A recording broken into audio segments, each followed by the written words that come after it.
Em nome do Pai, do Filho, do Espírito Santo. Amém. Ave Maria, cheia de graça, o Senhor é convosco. Bendita sois vós entre as mulheres, e bendito é o fruto do vosso ventre, Jesus. Santa Maria, Mãe de Deus, rogai por nós, pecadores, agora e na hora de nossa morte. Amém. São José, rogai por nós. São Felipe Neri, rogai por nós. São Bernardino de Sena, rogai por nós. Nossa Senhora de Fátima, rogai por nós. Em nome do Pai, do Filho, do Espírito Santo. Amém. Bom dia a todos. Nós estamos aqui na página 136 da biografia de São Bernardino de Sena, escrita por Paul Thierry d'Anjou. E nós estamos aqui no capítulo 4, em que o autor nos fala sobre os sermões publicados por várias pessoas, vários estudiosos, e estamos falando aqui de sermões anotados por um certo Benedetto, um indivíduo que anotou então os sermões do São Bernardino e os deixou para a posteridade.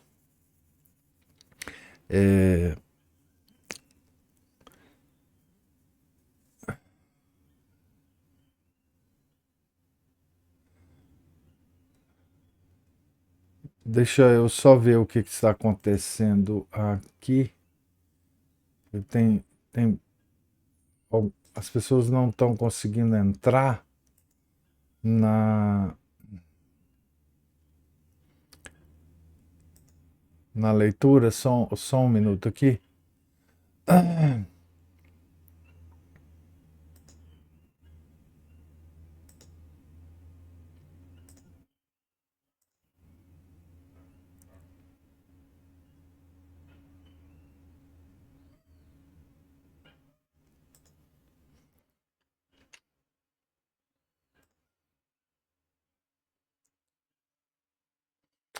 Bom, vamos ver se o pessoal consegue aí. Então, e agora o autor vai comentar sobre essas anotações do Benedetto, né? O que não pode deixar dúvida alguma é que os sermões coletados por Benedetto sejam verdadeiramente de Bernardino. Neles acham-se repetidas vezes alusões às circunstâncias conhecidas de sua vida. Por exemplo, o fato de ter ele nascido, tomado o hábito e ter pronunciado os votos no dia da Natividade da Virgem. As suas diversas prédicas, especialmente aos jogos mortíferos, dos quais conseguira a supressão em Perugia. A sua recente viagem a Roma e aos ataques de que fora alvo quanto à devoção ao nome de Jesus. A recusa do bispado de Sena. Outro sim, vários desses sermões, pelo assunto, pela doutrina, pelos textos sagrados, pela ordem, pela argumentação, têm uma semelhança marcada com os que Bernardino redigiu em latim. Principalmente certos sermões contra as discórdias dos partidos, contra as vaidades femininas, ou a respeito de diversas festas da Virgem.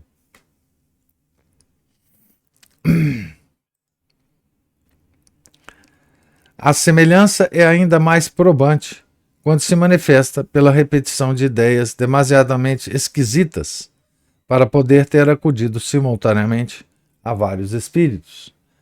Aqui tem uma nota dizendo assim: tal a observação que o pregador pretendia ter feito, e segundo a qual a água em que uma mulher lavava as mãos seria menos suja que a que serviu a um homem para o mesmo uso. Ela se acha em um dos Prediti Vulgari e num dos sermões publicados pelo padre Della Rey, mas não serve em ambos os casos a mesma demonstração. Então são comparações inusuais, né?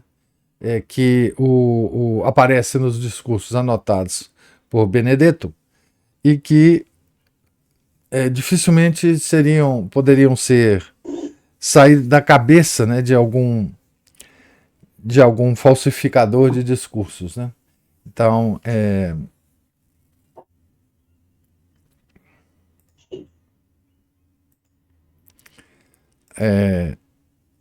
isso que o autor está falando aqui, né?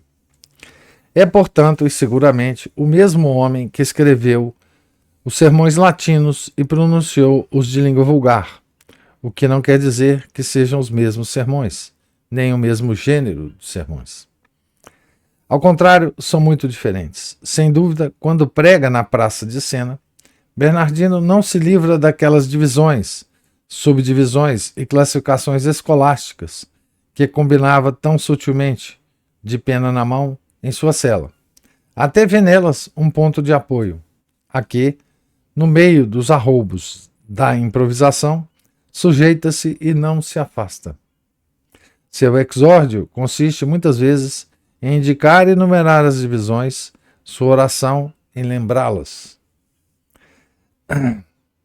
Aqui tem uma nota dizendo assim: o escriba dispensava-se às vezes de apanhar essa espécie de rememoração e limitava-se a indicá-la.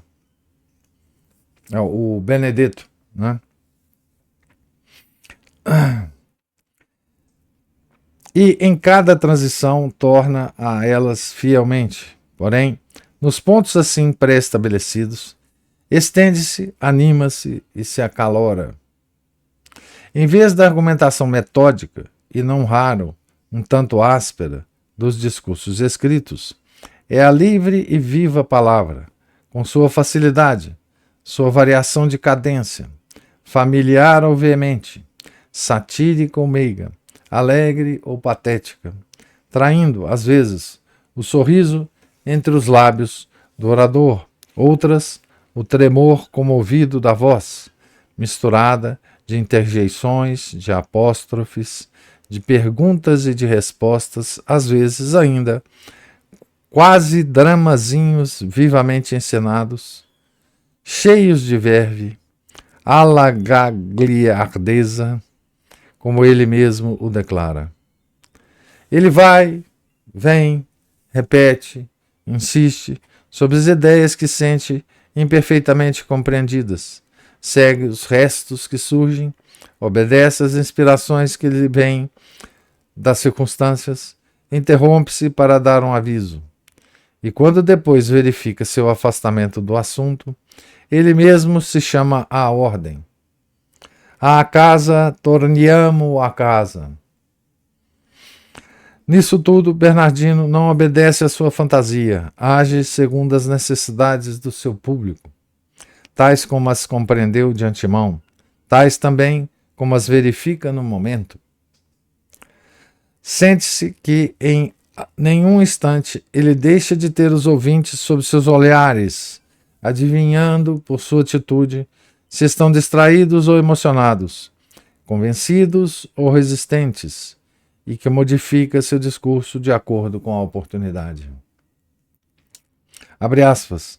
Vejo bem, por certos sinais, dizia-lhes, quando não ouvis de boa vontade, uns se mexem, outros levam a mão à cabeça, outros se viram.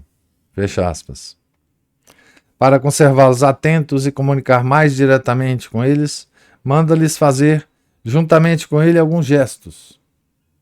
Ou os convida a fazer um nó num fio ou em qualquer parte de suas vestes, para, uma vez em casa, lembrarem-se de tal passagem do sermão que mais particularmente os interessa. Em resumo, quando Bernardino, em sua cela, seguindo um assunto, redigia seu sermão, era um monólogo. Quando prega na piazza, ao povo reunido, é um diálogo. Para estar certo de ser bem compreendido, cuida de falar a seus ouvintes na língua que eles empregam diariamente. Por isso, as predicti vulgare oferecem uma espécie muito interessante para os historiadores da língua, do velho dialecto senense. Aqui tem uma nota dizendo assim: algumas expressões desse dialeto não são fáceis de compreender, principalmente para um estrangeiro. O senhor Milanese acrescentara aos 10 prediti, por ele publicados, um vocabulário explicativo das palavras e dos modos de falar próprios ao dialeto senense, que encontrara nestes sermões. O senhor Bianchi propusera-se a rever este vocabulário e assim o anunciara no prefácio da edição completa dos Prediti Vulgari, porém a morte o impediu de realizar esse projeto. É o que diz a nota aqui. Voltando ao texto. Concebe-se que esse dialeto fosse familiar a Bernardino, já que Siena era sua terra natal, mas agia da mesma forma em todas as outras regiões da Itália. Abre aspas. Quando ando pregando de país em país, dizia, e chego em alguma parte, esforço-me por falar o dialeto dos habitantes. Desta forma aprendi e consegui falar ao modo deles sobre muitos assuntos. Aqui, aqui a nota é só a referência a essa observação. Dominada por essa mesma preocupação, dá à sua palavra um jeito que a torne apreciada e seja facilmente entendida da multidão. Recorre de bom grado às locuções populares, aos lugares comuns, aos provérbios. Para expor e comprovar seus ensinos morais, prefere às considerações abstratas as imagens, as comparações tiradas de assuntos familiares a seu auditório, da vida de cada dia, do lar, da cozinha, dos brinquedos infantis, das profissões, das coisas da natureza, das plantas, das pedras, dos animais, sobretudo. Acham-se essas imagens, essas comparações, quase em cada página dos sermões. Às vezes em poucas palavras, outras desenvolvidas ao ponto de formar pequenos quadros de cores vivas e frescas. Curtas cenas atraentes e pitorescas. Aqui tem exemplos disso na nota, né? Nota 215. Estas imagens, estas comparações são tão frequentes que custa escolher algumas. Notamos, ao acaso, somente no primeiro volume, o acolhimento feito ao cão estrangeiro pelos cães que vão beber. A mãe que unta uma substância amarga em seu seio para desmamar o filho, a mosca que cai na sopa do marido guloso, a criança caída no lodo e a quem a mãe vem levantar, etc. Isso, então, aqui ele fala, ver também, tomo 3, página 296, o semeador que pretende afugentar os corvos com um manequim empunhando um arcabuz. Então são todas essas coisas familiares que ele usava em seus sermões, né? Voltando ao texto, né? Era, aliás, um costume dos pregadores da Idade Média. Usavam, para esse fim, uma história natural, às vezes, muito fantasista, de que os manuais do tempo, bestiários, volucrários, lapidários ou outros forneciam os elementos. Abre aspas. Tantas propriedades, dizia no século XII Hugo de São Vítor, existem nos objetos visíveis e corporais, tantas aplicações se podem achar para a vida interior da alma. Fecha aspas. No século XVI, São Francisco de Sales empregaria ainda esse método, e sabemos com que graça, em seus livros de espiritualidade. São Francisco de Sales é impressionante esses usos, né, que ele faz, principalmente no mundo animal, né, nos seus livros, né, na Filoteia, enfim. Sempre em intenção de seu auditório popular, Bernardino introduz, de vez em quando, no corpo de seus discursos, curtas novelas ou apólogos contendo uma lição moral. Aqui tem uma nota nos informando o seguinte: o senhor Zambrini publicou em 1878 uma coleção de 38 novelette, sempre morali e apologie, extraídos dos discursos de Senna. Então são as pequenas novelas, né? Ou apólogos. O laço que liga o assunto tratado é às vezes um pouco frouxo e artificial. Torna visível que a intenção do orador foi sobretudo descansar e recrear seus ouvintes, o que não era inútil com sermões de várias horas. Por isso, vemos de que modo ele anuncia primeiro o conto que vai narrar, de modo a despertar bem a atenção entorpecida ou distraída. Abre aspas. Vou contar-vos um belíssimo exemplo. Um belíssimo exemplo era o nome que davam então a esses contos moralizados. Escutai bem que vos será agradável. Fecha aspas. Então esse é o anúncio, né? Ainda neste ponto, Bernardino não fazia senão usar um método muito empregado em sua época, que na verdade era de todos os tempos. Contam que, já em Atenas, Demóstenes e Demados reanimavam espíritos de seus ouvintes, contando-lhes a briga sobre a sombra do burro ou a viagem de Ceres com a enguia e a andorinha. Mas é, principalmente na Idade Média, que os exemplos, entre aspas, estiveram em moda. Aqui tem uma nota dizendo o seguinte.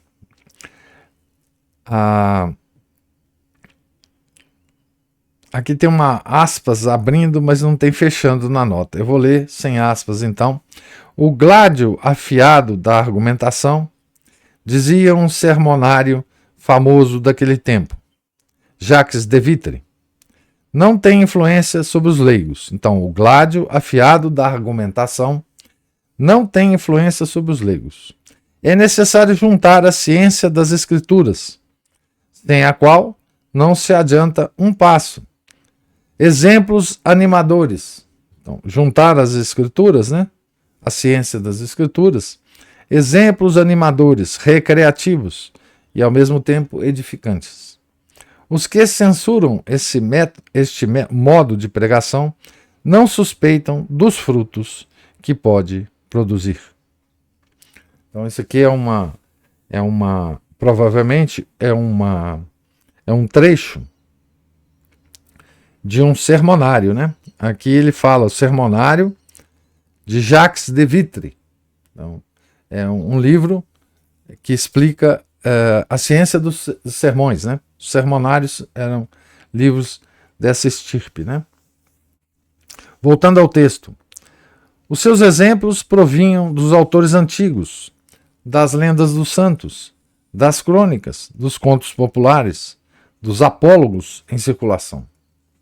Pelo caráter de universalidade próprio a essa época, formavam uma espécie de fundo comum a todos os países da cristandade.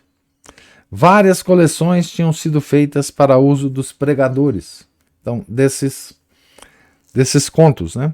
Aqui tem uma nota dizendo assim: a Sociedade dos Antigos Textos Franceses publicou em 1889 uma seleta desse gênero, Le Conte Moralisé de Nicole Benzin, frade menor que viveu na Inglaterra no século XIV. Então, as novelas moralizadoras, né, de Nicole Benzin. Então havia coleções disso para os pregadores, né? Bernardino recorre também a essa fonte banal para os assuntos de seus exemplos. Alguns acham-se mais tarde nos narradores e fabulistas modernos. Eis, por exemplo, o apólogo do lobo e da raposa, quase idêntico ao de La Fontaine, ou o mongezinho e o jumento, que é, com algumas modificações, a fábula O Moleiro, Seu Filho e o Jumento. Eis o leão convocando o capítulo dos animais para mandar-lhes dizer sua culpa como os monges. É, com pouca diferença, a cena dos animais atacados da peste. O burro é moído de bastonadas e apupados como ladrão.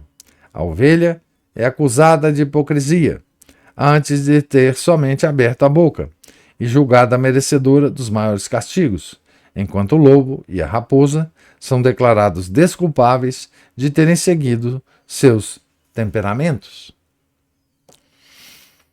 Eis ainda o burro pertencente a 3 fazendas. 3 fazendeiros combinaram sustentar juntos, num estábulozinho, no caminho do moinho, um burro de que deviam usar, cada um por sua vez, para levar seu grão. O primeiro que usa o burro, por única comida, o deixa pastar o capim ao redor do moinho, enquanto está se moendo o trigo. O capim era raro e o burro logo deu conta dele. Era ralo, né? No dia seguinte, o segundo fazendeiro usa, por seu turno, o burro, e sabendo que comeu de véspera, o leva novamente ao estábulo sem dar-lhe comida alguma. O terceiro o vem buscar no dia seguinte e carrega-o com um saco mais pesado, por pensar que um burro que pertence a 3 donos deve ser forte, e como o animal vacila sob o peso, mói-o de pancadas, sem lhe dar tampouco nada a comer. No 4º dia, o coitado estava morto. Outra vez, o orador conta a história da viúva, que tem vontade de tornar a casar, mas teme os comentários. Para experimentar a opinião, ela imagina mandar esfolar um cavalo e diz a um criado que o leve a passear pela cidade e observe o que dizem. O empregado volta dizendo que todos se juntavam ao redor dele e lhe perguntavam: que coisa extraordinária é esta? No dia seguinte, mesma prova com outro cavalo, igualmente esfolado. Já o espanto é muito maior. É muito menor. No 3º dia, ninguém mais se afasta de seu caminho. Então a viúva pensa, abre aspas, posso bem tomar novo marido, pois hão de falar durante alguns dias, e quando se cansarem, ninguém mais falará. Não é necessário citar a história do eremita que não vai ouvir o sermão, a do ladrão que se fantasia de porco para roubar farinha durante a noite, a do louco que briga com sua sombra, etc. Alguns desses contos são redigidos de modo curto e mordaz. Em outros, o orador põe em cena suas personagens e as faz conversar. Em todos, usa de simplicidade fina e graciosa, de uma ação viva e desta arte de contar em que se esmeram, então, os patrícios de Boccaccio. Este modo de pregação popular foi às vezes criticado por certos cronistas que se admiram de que monges da Idade Média não falassem em plena praça pública a uma multidão ainda ingênua e rude com o modo dos bispos pregando na corte de Luís XIV. Esse juízo prova estreiteza de espírito. A eloquência deve ser apropriada às circunstâncias e a melhor é a que mais age sobre o auditório a que se destina. Ora, nunca teve a palavra religiosa tanta influência sobre o povo como no tempo em que se pregavam os meios de que fingem se escandalizar. Sem dúvida nisso, como em tudo, houve abusos. Com vários pregadores de então, a familiaridade degenerava em grosseria. A simplicidade e o bom humor em chocarrice e palhaçada. Daí os escândalos que por várias vezes provocaram os protestos de contemporâneos e as censuras de autoridade eclesiástica. Aqui tem uma nota dizendo assim: desde o século XIII, Dante queixava-se das, abre aspas, fábulas que se debitavam no púlpito, fecha aspas, e acrescentava, abre aspas, hoje vai-se pregando com calemburgos e palhaçadas, contanto que se desate o riso, está-se satisfeito e não se pede outra coisa. Fecha aspas, aqui no livro Paraíso. Paraíso, capítulo 24, parte 5, 103 a 120. No século XVI, o Concílio de Sena, de 1428, renova a proibição de, abre aspas, provocar gargalhadas a modo de palhaços sem vergonha por contos ridículos e história de bruxas, fecha aspas. Então, essas são as censuras eclesiásticas e também a censura de Dante aqui a esses abusos, né, desses contos, né, dessas pequenas novelas. Voltando ao texto, mas não basta que se abuse de um processo para condenar-lhe o uso. Com Bernardino, aliás, nunca houve excesso. Nunca foi movido pelo desejo trivial de divertir os que o escutavam, e se procurava distrair os espíritos, era para converter as almas. Se, de vez em quando, acham-se algumas expressões, algumas imagens, cujo realismo ingênuo surpreende o nosso gosto mais escrupuloso, são excessivamente raras. Admira, ao contrário, e esta palavra, no próprio instante em que se torna popular, guarde geralmente a delicadeza, a graça, a pureza. A cada linha transpira, com a seleta candura de santos, a distinção do homem de boa linhagem, a par do movimento da renascença. Estas qualidades designam a Bernardino um lugar à parte entre os pregadores populares de seu tempo. E isso se patenteia fazendo-se-lhe o confronto com outro célebre pregador, que o seguiu pouco tempo depois, o francês Olivier Maillard. Igualmente menor da observância. Então, frade menor da observância, como o próprio Bernardino, né? Esse francês, né? Apelidado por seus contemporâneos de Novo Bernardino de Sena, Maillard demonstra igualmente um zelo incansável, sempre em caminho, atraindo ao redor do púlpito multidões imensas, tratando dos mesmos assuntos, atacando os mesmos vícios que Bernardino, e como ele, trazendo dentro do quadro de uma teologia toda escolástica, uma vida extraordinária, moralista, engenhoso e mordaz, narrador, dialogador e encenador cheio de inspiração. Mas a inspiração é mais tosca, mais plebeia, sua sátira mais violenta, seu riso mais áspero. Em sua boca o sermão tem trivialidades, audácias, desregramentos próximos dos do mistério e da trova. Vários períodos denotam o contemporâneo e patrício de Villon. Enfim, quando se indigna contra os vícios dos poderosos, o apóstolo tem inflexões de tribuno.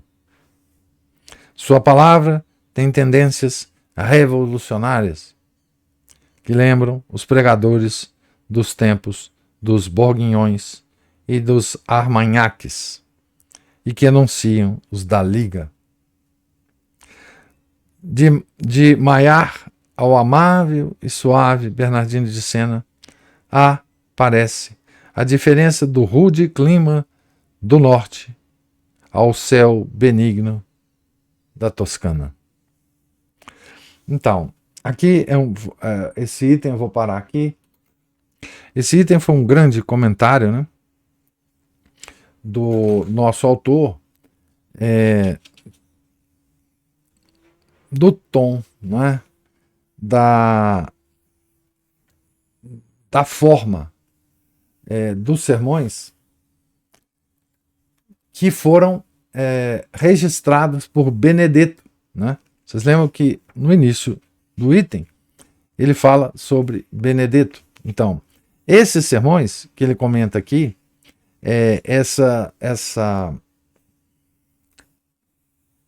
esses sermões que foram predicados, né? Que foram anotados enquanto eles ocorriam por Benedetto, né? Traz toda essa riqueza, esses tons, né? Essas sutilezas, né? Esse claro escuro, né? Da palavra de Bernardino de Sena, né? De um lado, toda a influência medieval da rigidez das divisões das partes, né, do discurso, né, mas toda uma leveza, né, toda uma suavidade, né, que Bernardino traz para esses sermões predicados, dados, né, falados, que não se encontra nos sermões escritos, né? Ou seja, como ele próprio diz, né, os sermões escritos são monólogos, os falados são diálogos, né? Há toda uma interação entre Bernardino e a comunidade para a qual ele está pregando, né? Há toda uma espécie de intimidade que ele procura ter, né, com quem está o ouvindo, né? Há toda uma tentativa dele de falar no dialeto local, né? Usando expressões locais, usando figuras familiares ao local, né? Ditos que os habitantes locais entendem, né? Ditos populares daquela região, né? E além daquelas histórias universais que nós fomos herdeiros, de certa forma, quem tem certa cultura, né? Daquelas histórias, daquelas fábulas, né? Daquelas que vêm desde a antiguidade, como ele lembrou aqui, né? Mas enfim, dos fabulários medievais, né? Dos bestiários, enfim, e também dos sermonários, né? Medievais. Então tinha manuais, né? Na época que ajudavam esses pregadores. Mas aqui há o estilo de São Bernardino, né? Doce e esses contos, essas interrupções, digamos assim, do sermão, né? Todo mundo que já deu aula sabe que é fundamental que quando você dá uma aula ou muito difícil ou muito longa, você precisa entrecortar essa aula com algum momento de descanso ou enfim, interrupção da atenção do aluno para ele recarregar, né, as baterias. E isso o Bernardino fazia, segundo o nosso autor, com maestria, né, e com delicadeza, porque ele compara com outros sermonistas da época, né, e dizem que eles não tinham tanta delicadeza quanto a São Bernardino, né, que às vezes o sermão se resvalava por grosserias, né. Então, queria saber se há alguma observação ou comentário sobre a leitura de hoje.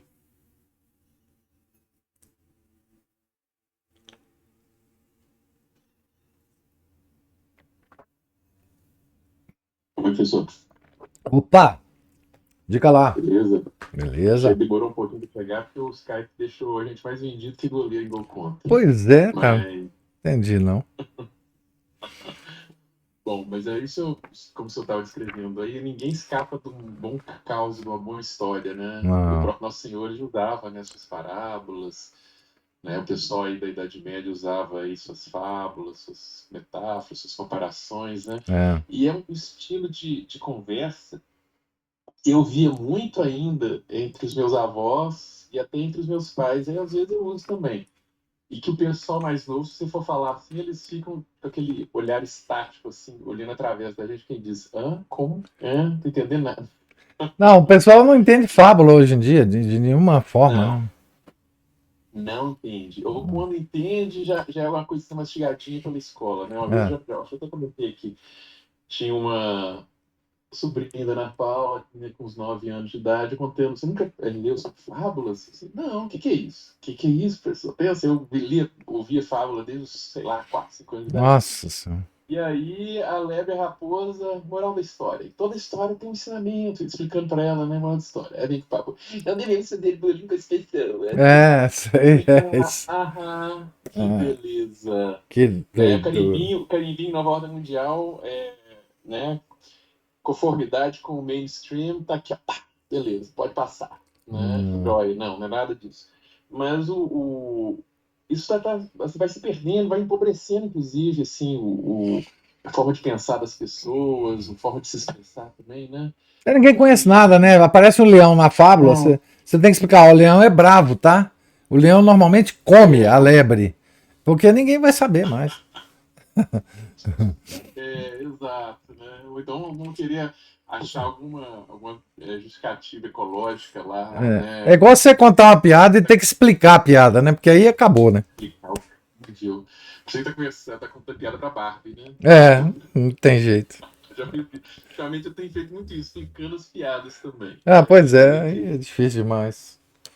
né, e realmente, se a gente for parar, porque esse pessoal antigo, eles tinham essa coisa que o senhor comentou aí, eles observavam, paravam, trabalhando, de repente parava lá na enxada para tomar um ar, né, endireitar as costas, né, e aí começava a olhar as coisas e disse, olha, não sei o que, não sei o que, não sei o que. É igualzinho, aí começava, devagar assim e tal, e tiravam lições né, ou seja, pela observação das coisas criadas, a gente acaba Não chegando a é? Deus, né, Claro. também. E talvez essa forma de pensar vem assim de séculos e séculos, e talvez a gente esteja aí trabalhando, inclusive, com assim, com as fontes delas, né? É a coisa E mais natural do homem é observar a natureza e humanizar a natureza, né? sim, Quer exatamente. dizer, Exatamente. tomar como humano o comportamento de um cachorro, ou de uma Isso. lebre, ou de um passarinho. Isso Sem se colocar fora. ué, Isso. isso é uma forma isso é um impulso que Deus nos deu, ué, de humanizar E tudo, de acolher tudo com cuida. a nossa. É como Deus faz, né? Ele infunde Isso. o universo, né? Com a sua graça, com a sua força. Nós também temos essa tendência de humanizar as coisas, Exatamente. né? Infelizmente, às vezes, num ambiente urbano, não dá para se fazer isso tão É, bem quanto no ambiente campestre, né? é. Então, assim, as observações têm que ser mais específicas ali, porque, né, principalmente em caso das cidades brasileiras, são feias demais. O dia alguém estava falando Não tem que jeito de humanizar a máquina, né? Tem jeito de humanizar um passarinho e tal, mas máquina não tem. tem isso, um jardim, quintal, árvore. Tem jeito de humanizar a arquitetura, que está sendo desumanizada. Através da Tá, arte, você humaniza tudo, né? é, Nas cidades isso. Aí, antigas tinha isso, né? Mas tá se perdendo. Mas é isso, de uma boa história ninguém escapa, e esse pessoal antigo gostava de contar uma história e sabia contar uma história bem contada, né? Então, deve ser uma herança desses tempos também, né? ô Márcio, e nós Hum, somos um estado no Brasil hum, de contadores de caso, né? Nós devíamos tem, entender mais isso, né? Nós aqui tem, temos muita influência do nordestino, né? O nordestino tem também é um exímio contador de caso. bastante. É Porque é uma o. cultura assim, mais conservada, né? É. Mais antiga, mais conservada, né? Tinha um desses canais aí, não sei se foi o História Ibérica ou outro aí também, que ele contava assim que a Idade Média continuou no No Nordeste, só que Nordeste, com é. hino, Eu acho que é história realmente a ibérica. Idade do Nordeste, mas aí os comentários aí, não, mas aqui também, no Mato Grosso, aqui em Goiás, aqui em Minas Gerais tem demais disso ainda, É. Não. né? Esses caos, as coisas que você vê assim, que é. Coisa que minha avó contava, a história que rodava lá no século XVI, no século XV, lá. Tô vendo lá com a minha avó contar essas histórias. Exatamente, exatamente. Então, Né? assim, a literatura de cordel, né, nordestina, é uma coisa sensacional, né? Imagina Nossa. se São Bernardino vivesse no Nordeste, cara. O tanto que ele ia usar desses casos, dessa. É uma coisa linda, né? Uma coisa linda. Mas hoje a gente não dá mais valor para isso, né? Acho que é coisa de capial, né? É, assim, a juventude hoje, ela não entende ironia, ela não entende similaridade das coisas, então é impossível você contar um caso para um adolescente hoje. Mostrar num celular com cores, sons, movimento para poder entender. É, Né? Ele não é capaz nem de fazer um esforço de imaginação. Assim, então, fecha os olhos, pensa nisso aí e tal. é, Né? Por Deus não consegue. Aí você tem que ter aqueles olhares assim, esgazeados, aí você tem que explicar. E o que o senhor falou também, né? Durante as aulas, né, a gente tem que dar essas quebras de senão ninguém ritmo, aguenta, né? não. E manter a atenção das pessoas, né? E você vê, eu quando dava aula, eu ainda tinha algumas coisas contra mim, que é o seguinte, eu dava aula de ciência, né, de ciência Uhum, hardcore, né, engenharia, uhum, enfim, física, matemática. Então tinha que uhum. parar um pouquinho, senão ninguém me aguentava, não. A concentração acaba, né? Alta É. intensidade e o combustível acaba mais rápido, né? Hoje eu não sei como é que o pessoal, meus colegas, estão dando aula lá.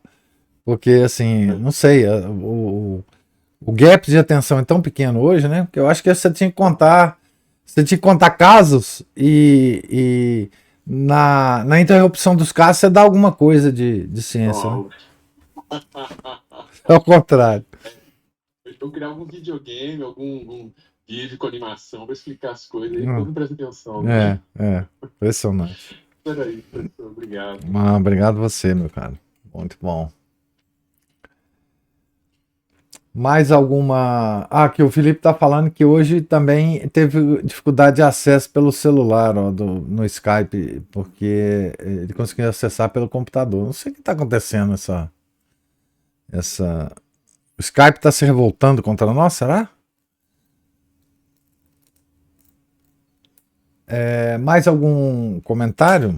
Porque eu também tive problema. Eu acesso no celular e não apareceu O a link. chamada, não. Ah, a chamada. Entendi. Apareceu, não. Só Tá. quando você colocou o link lá que eu consegui entrar. Ah, tá. Ah, o Márcio estava falando, tentando lembrar do canal que falou da Do literatura de Nordeste. cordel. Foi aquele canal História Ibérica mesmo. Eu É. lembro que eu assisti esse, essa Esse parte desse episódio. É. episódio. É sensacional. É A muito. ligação com a continuação da Idade Média no interior no É, Nordeste do Brasil. esse canal é bom. Mais uma vez, obrigado, professor. Ô, minha cara, obrigado você por estar aqui. Fiquem com Deus. Com Deus também. Mais alguma observação? Então, Pessoal, só opa! uma última aqui. A Giovana lembrou aí, né, desse canal, ele mostrava muitas coisas que são da Idade Média também no Nordeste. Por aqui, a gente procurando ainda encontrava mais antigamente, né? Tem um historiador americano que eles trabalhavam por esse serviço, né, de inteligência militar aí dos Estados Unidos, ele fazia levantamento histórico e cultural dos povos para poder entender melhor os povos, para o governo americano poder ou seja, manipular melhor esse É, povo baseado nas estruturas, com as interações sociais e políticas ali, né? E ele falava que assim, a Idade Média acabou na Europa por volta do século XVIII, na verdade, porque muitas instituições perseveraram até ali, quebraram, né, no século XIX, mas que até mesmo no princípio do século XX ele ainda via a Idade Média na América Latina. é, Né? Os meus próprios pais, eles tinham interações assim praticamente feudais assim com as pessoas, né? Tinha uma parte da família, tinha gente de dinheiro, eram os senhores feudais. Outra parte da família eram os arrendadores de terra, os mais pobres também, só que do outro lado, né? E as formas como eles agiam, como eles falavam, assim, era uma coisa muito interessante, porque era muito parecido com o que a gente vê da história da Idade Média, assim, né? Aí é. acaba passando depois um bocado disso para pessoa que nem eu, assim, tem umas ações, umas reações, assim, que o pessoal pensa assim, mas o que é isso que você está fazendo? Assim, eu falo, mas não é assim, não? Não devia ser assim, não? Assim, não, o que é isso? Não sei o que, o pessoal meio, né, meio moderninho aí, né? Sempre meio antiquado, um Ô, pouquinho, ô, embora não pareça. ô, Márcio, eu fico imaginando esse pessoal, esses neocons aí que querem reinstituir a tal civilização ocidental. Aham, Então eu fico pensando assim, pô, a civilização ocidental é a civilização católica. Civilização católica se estabeleceu na Idade Média. isso. Agora, tem valores medievais, a maior parte deles, que esses caras, assim, repudiariam de corpo e alma. Eu podia, inclusive. Repudiam de corpo e alma. Assim, eles não sabem o que é isso. Estão falando da boca para fora. É.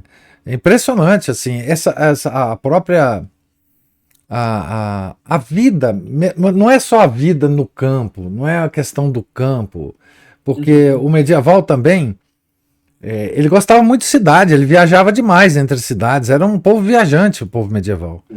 Mas os costumes, eles não se adaptariam a nada da Idade Média, Não. a nada. Eles Muita repudiariam, frescura. eles repudiariam mais do que os renascentistas repudiaram a Idade Média. Isso. Né? Aí, a usura, tudo, Só a usura já era, né? É. principalmente. É, é, Eu não ia entender isso. Que liberdade de expressão? Não existe liberdade de é, expressão, pensamento, não existe. exatamente. Nós somos conformados pelas ideias renascentistas e revolucionárias francesas, não tem jeito. Hoje, assim, e esse, o que você falou aí, é curioso, é o seguinte: no século XIX, a gente ainda vai encontrar na Inglaterra um sistema remanescente das guildas. E por que eu sei isso? Por que eu sei isso? Eu sei isso por causa de alguns fatos históricos ligados à história da ciência que ocorreram a partir das guildas. Enfim, foi muito difícil para o mundo se ver livre das estruturas medievais, porque elas eram estáveis, elas eram absolutamente estáveis. E por isso demorou muito tempo para que eles mudassem, né, o comportamento humano de forma a que a gente não reconhecesse mais aquela estabilidade medieval. Mas foi aos poucos, né? Aos poucos, muito poucos. Assim, e bom, hoje nós estamos numa outra fase, mas é verdade. O nordestino e o mineiro ainda tem através da cultura um certo tom medieval, um certo, uma certa vagarosidade medieval, uma certa capacidade de contemplação das coisas. É aquele negócio do mineirinho, né? Conversando, fala mansa, olhando para o céu, fazendo observações jocosas, né? Isso é um pouco o medievo, né? Pois bem, mais alguma. Professor, Opa, diga lá, eu Márcio. de novo. A última, só que não foi a última, né?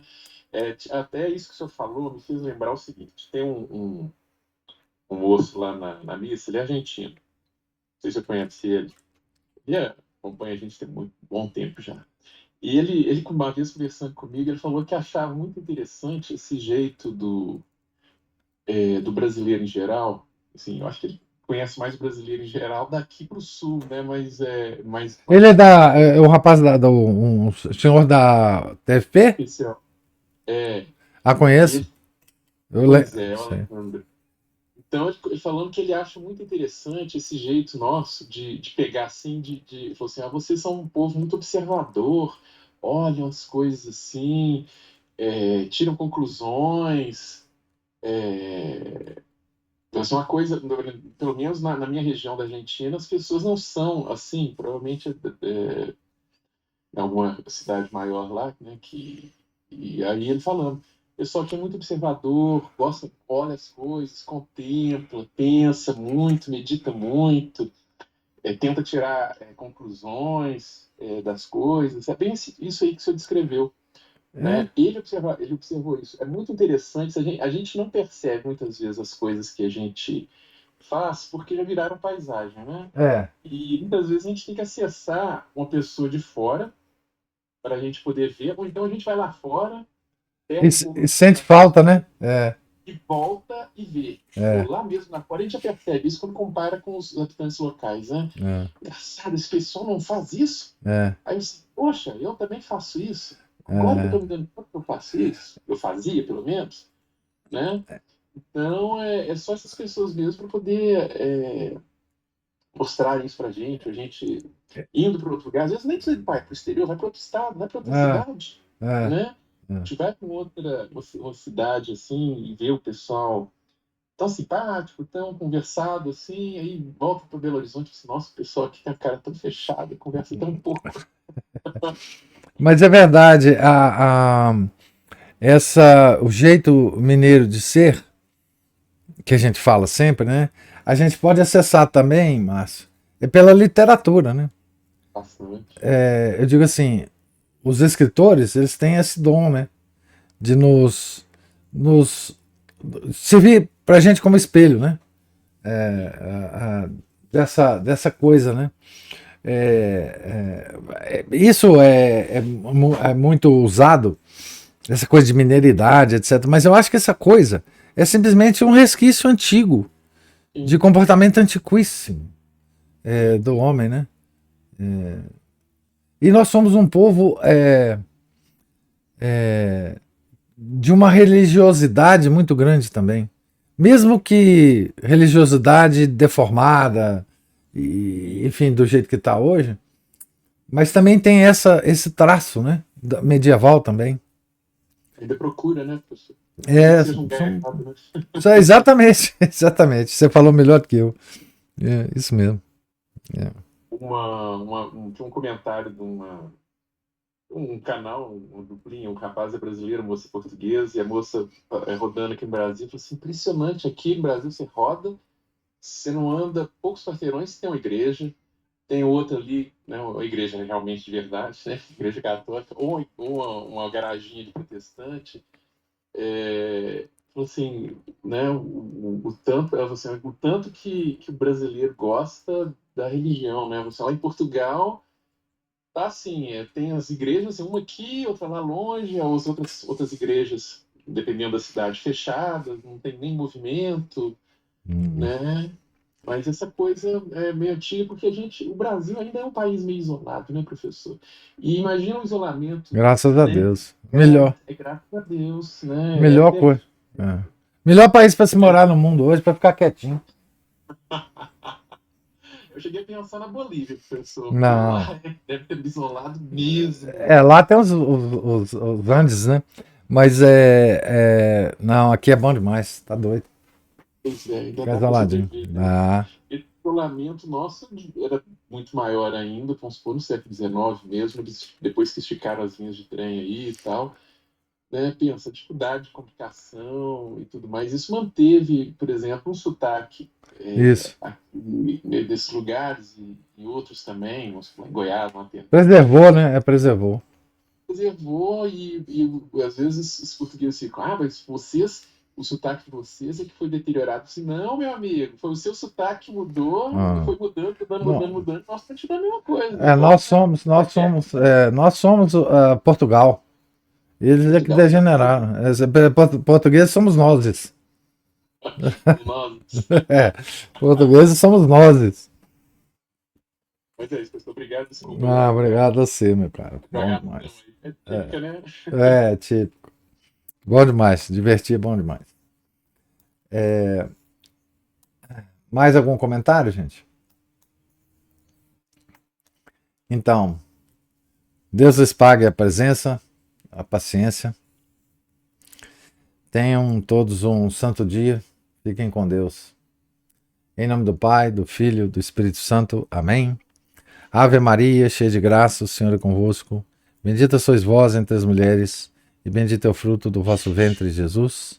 Santa Maria, Mãe de Deus, rogai por nós, pecadores, agora e na hora de nossa morte. Amém. São José, rogai por nós. São Felipe Neri, rogai por nós. São Bernardino de Sena, rogai por nós. Nossa Senhora de Fátima, rogai por nós. Em nome do Pai, do Filho, do Espírito Santo. Amém.